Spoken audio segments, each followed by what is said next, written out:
மயிலாப்பூர் மகா கும்பாபிஷேகம் எல்லாம் கிடையாது. இது மயிலாப்பூரில் வீதி திருவிழாவும் கிடையாது. தினசரி நடக்கிற சுண்டல் திருவிழா. இது கோயிலில் வரவங்க அத்தனை பேருமே இந்த சுண்டலை வாங்கி சாப்பிடாம போகவே மாட்டாங்க.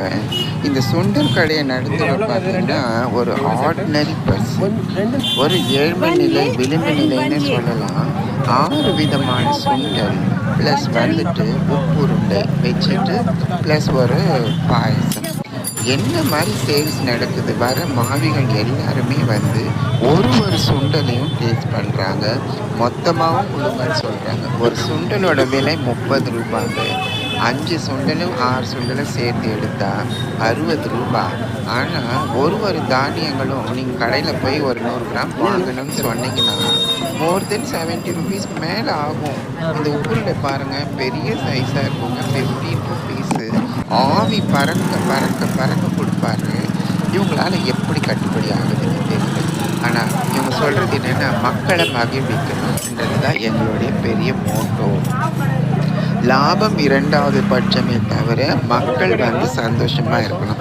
பாருங்கள், இந்த கபாலீஸ்வரர் கோயில் வாசலில் கோயிலுக்கு போயிட்டு வர அத்தனை பேருமே இல்லை, ரெகுலராக அந்த ஏரியாவை விசிட் பண்ணிட்டு போகிறவங்க அத்தனை பேருமே இந்த சுண்டலுக்கு அடிமையாகாதவங்க யாருமே கிடையாது.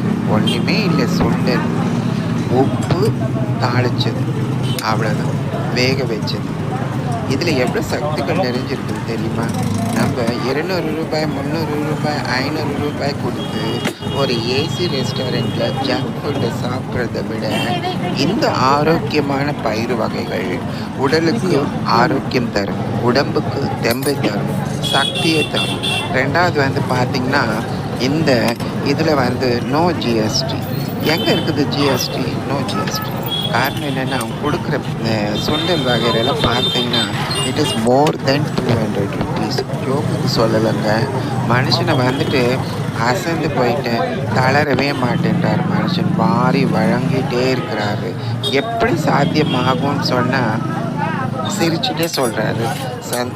சேவை சார், சேவை சேவை.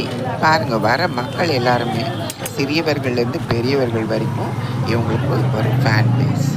அந்த அளவுக்கு வந்து ஹைஜீனிக்காக இருக்குது. சுட சுட இருக்குது. எது ஒன்றுமே சுட சுட இருக்குது.